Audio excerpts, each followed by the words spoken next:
Hello and welcome to my first Artemis gameplay video. I have finally saved up, clawed my way to the top with the necessary 11,250 combat credits to get it, and I hope that this video will sate your desire to see the newest pro added to the game. I want to apologize for being out of commission for the past 2 days. Tomorrow's my birthday. Yesterday was my mom's birthday, so it's sort of a busy week to a degree. So there might be more days where I have no content. I do have some videos that aren't very good, but I have them. They're okay, and I'll set them aside in the event that I want to give you guys something to chew on. Maybe I'll do some silent videos like that, but for now, let's watch some Artemis gameplay here. Artemis is a sharpshooter. If you do not know that, she uses a bow.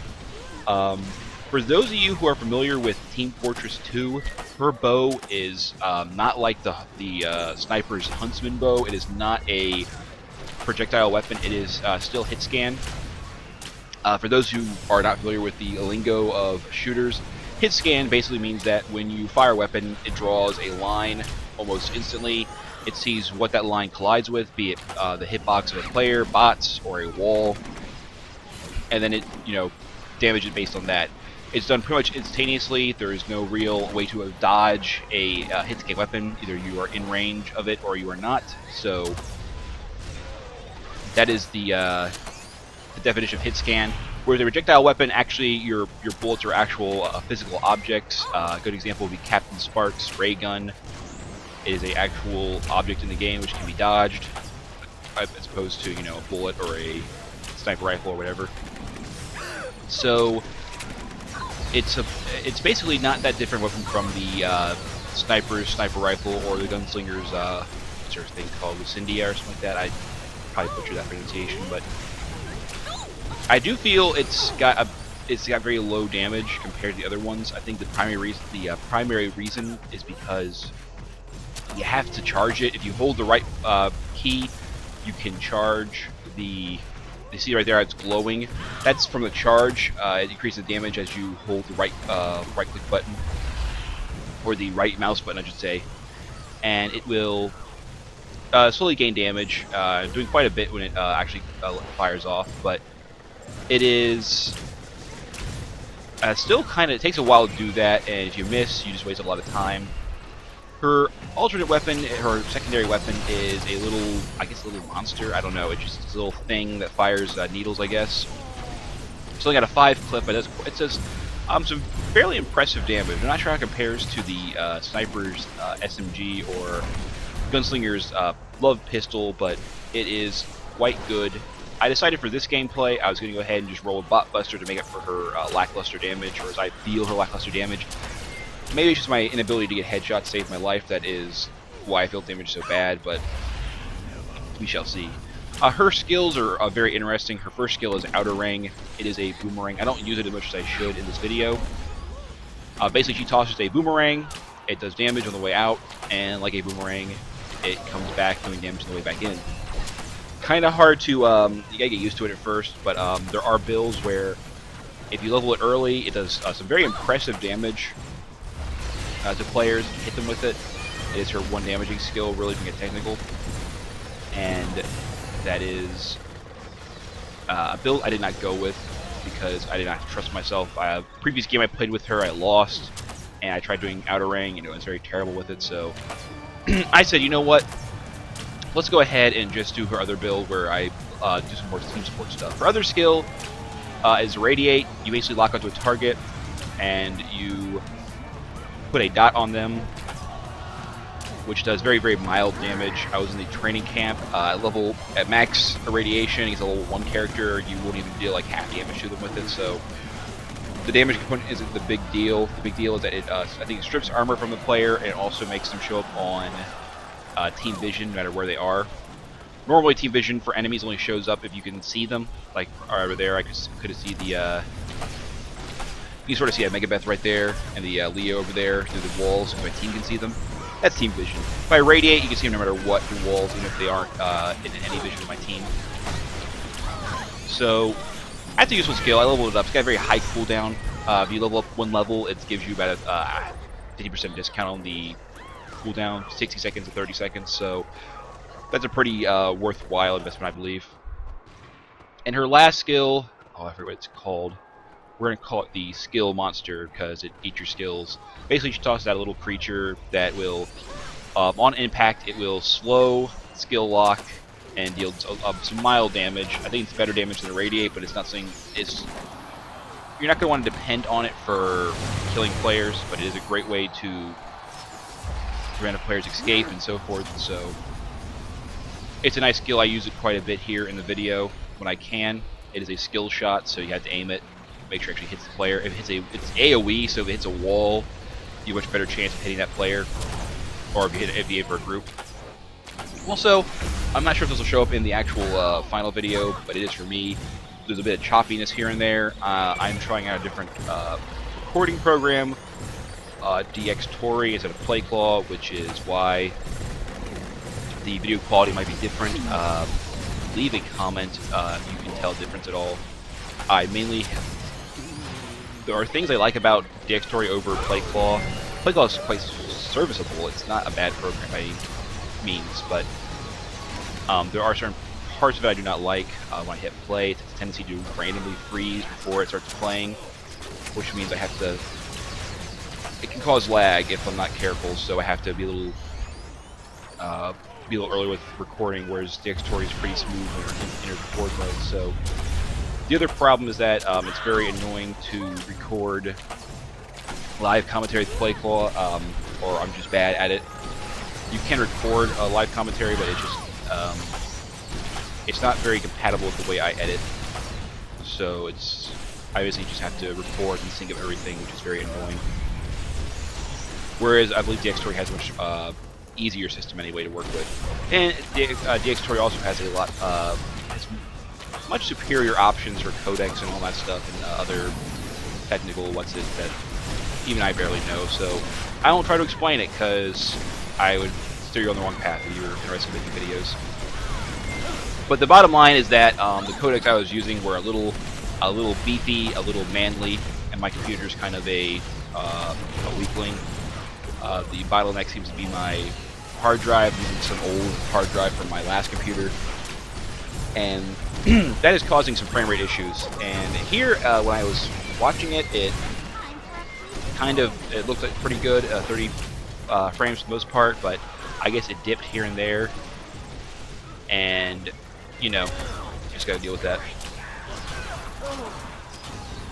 And then there is the first video I did. Actually, I recorded this. This is the replay system, if you cannot tell, which is why there's a lot of UI elements missing, and why I'm firing at hotshot colored bots, or turrets anyway, because it is the replay system. Because the first recording I did of this was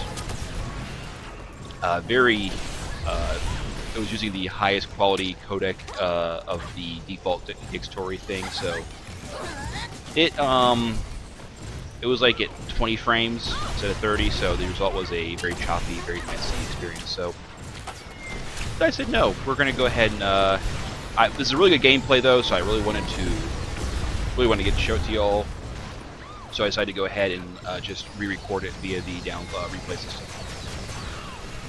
And if you did not know, you can always, once you download a replay, you can always play it back by, I believe it's, you go to My Games in your Documents folder, go to the Unreal Engine, or Unreal 3, then go to SMNC Game, and there's demos in there.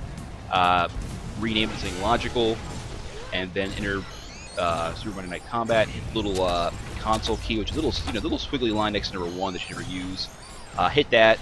Hit demo play, and then the space, and then the name of the file you are playing. So this one was called, I called it art.demo, so I hit demo play, then art.demo. That is just a quick little tip there. You don't have to watch your replays immediately. They do save.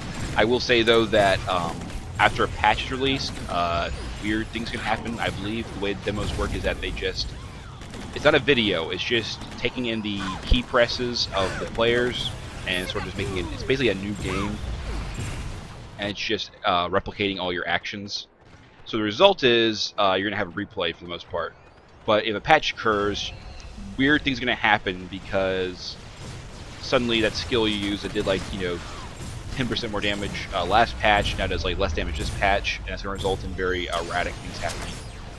That is my impression of how the replay system actually works. So you do have a time limit. You do have to make sure you do the replay before patches roll over, for the most part. It depends on the patch.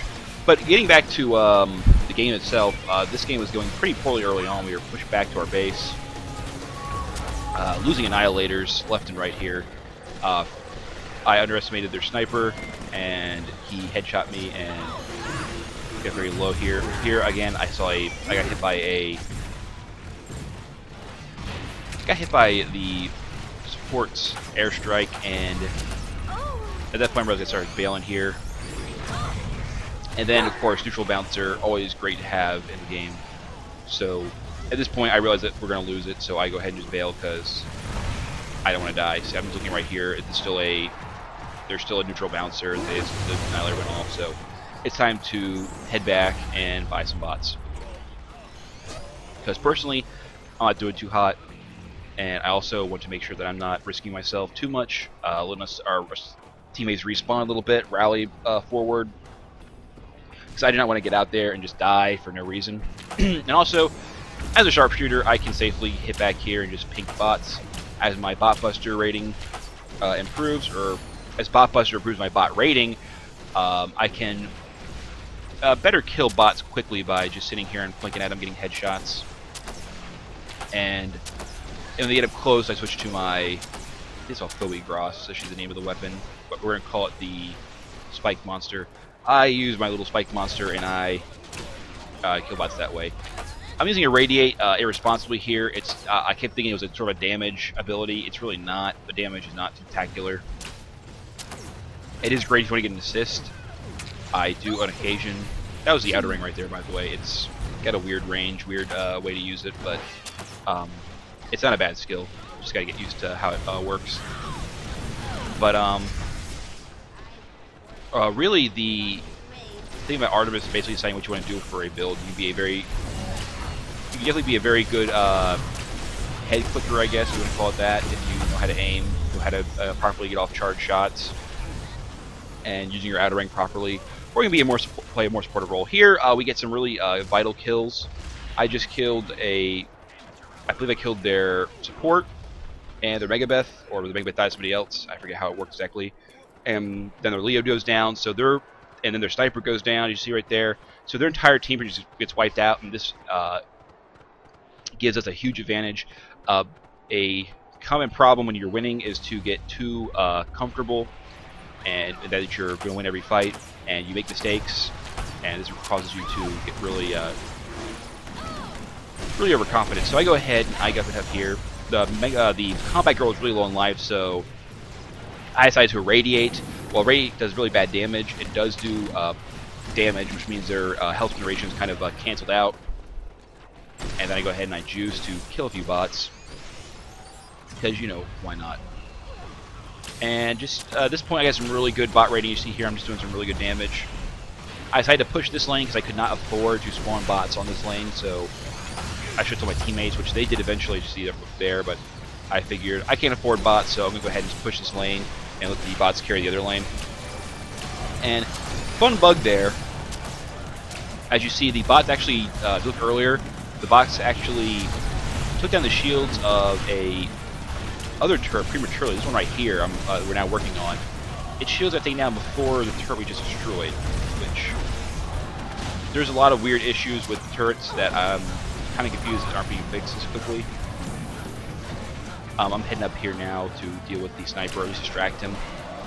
However, the Leo decides he's going to do the same thing to me, and I get sort of caught in the middle here. I start taking damage from the sniper, and which is kind of dangerous because sniper also can, once he gets a certain level, he can start slowing you with headshots. So I take cover. Luckily, there's plenty of churros around. I think I want to say that Bullseye was there recently, so it was safe, somewhat safe. I try to go for the kill on Leo there. I make him blow his juice at least, but I don't get the kill. And from here, I just keep killing bots. I see the support. I want to bring him out, but he's not that silly. and I just narrowly missed him with the ejector. So waste of money, waste of ejector, but at least my boss will be safe with the ejector, so that's 8+, I guess. I get lucky there and manage to actually manage to grab that bouncer before he grabs me. That rarely works just because they are AI bots, and AI bots just have better latency than you know, like perfect latency. So don't try to grab a bouncer if he hasn't done a grapple recently, because usually you will lose, but sometimes it works if you're desperate. Got that kill in Leo there, so we're looking pretty good for this fight. However, we are heavily pushed back in our lane, so I decide, you know what, I'm going to sacrifice the Annihilator because we've lost our past couple Annihilators, so I'm going to help Megabeth push his lane forward because we've lost it. But here, I see that the support and their Megabeth is behind me and are unaware that I'm coming up here. So what I'm going to do is I'm going to buy juice, and I'm going to heavily disrupt them. You see right there, buy juice.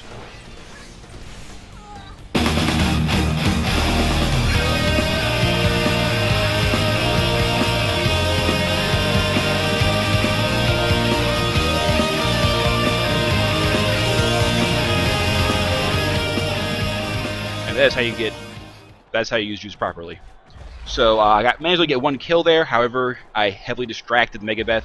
She could not discu the Annihilator. I also distracted the support because he had to flee from my character being juiced. So he also was not able to airstrike properly. So we got the Annihilator, and my team was able to clean up some of their teammates as well. Support eventually died somebody else, and that is how you use juice. See someone who's unaware and just kill them. If I were a smarter or better sharpshooter, I might have considered doing some head clicking for some serious damage, but honestly, at that close of a range, just body shotting with the secondary weapon, it would be just as good, honestly. And unless you're someone like, I guess your sniper, the slow might be kind of nice, and the penetration he has, his shots do penetrate, I believe, so it depends on your class. But for me, I think that using my secondary would have been fine. And at this point, I'm just basically, well, I was trying to do something else, but now I'm getting chased by this bouncer, so I had to retreat from that bouncer. I did get a kill on him, so I leveled up. And I'm just going to go head back up into, well, I was going to head back into the jungle, but then I saw the combat girl here. I'm going to try to help my teammate fight her, which is going to require, I'm going to go ahead and once again radiate her so she can still be seen by my team, and she will go down. Not really sure what that radiate did for myself, but it did help a little bit.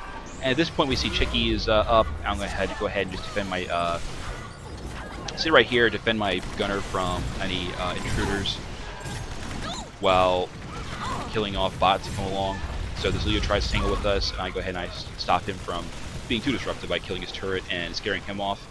Main goal is to sit up there and just look for bots and all that. Make sure no one's disrupting my gunner, because he is quite important to give us a very nice advantage if we can kill him. But the main thing about this now, we were pushed back to our money ball. We were very, as you see, we have 2 turrets left, the rocket turrets. The that by the way, that support is very low on HP. He died, so I radiated him again just so he couldn't regen with HP. That was his fire base, so it was kind of risky to do that. And this right here is also risky. I'm going to head up there to kill that sniper. However, if he was wise, he probably realized I was coming up there to get him, and he would sit there and just wait for me and then knock me off. But he did not, so he falls down and dies to a slim bot. But what I did was kind of risky, because if he was aware of what's going on, he could have set me up for a ring out. So be careful about that. But yeah, so now their shields are down. It's sad town for them. And the whole thing about this is just that once a level advantage does not mean you are invincible. You have to be very careful. Because we killed a lot of their high ranking members, we got kill streak breakers, giving us large bonuses. We get nemesis kills, I'm sure. They gave us a lot of cash just by being high level and dying, which allows us to catch up. You can catch up, so you have to be very. You gotta play conservatively to some degree. You can't be too aggressive if you're low on life. Otherwise, comebacks like this can and will happen. So I hope that you all enjoyed this replay. Sorry about some of the technical difficulties. I will work those bugs out. If not, go back to my old system. If you want a Giant Bomb veteran code, please put a comment that you want one.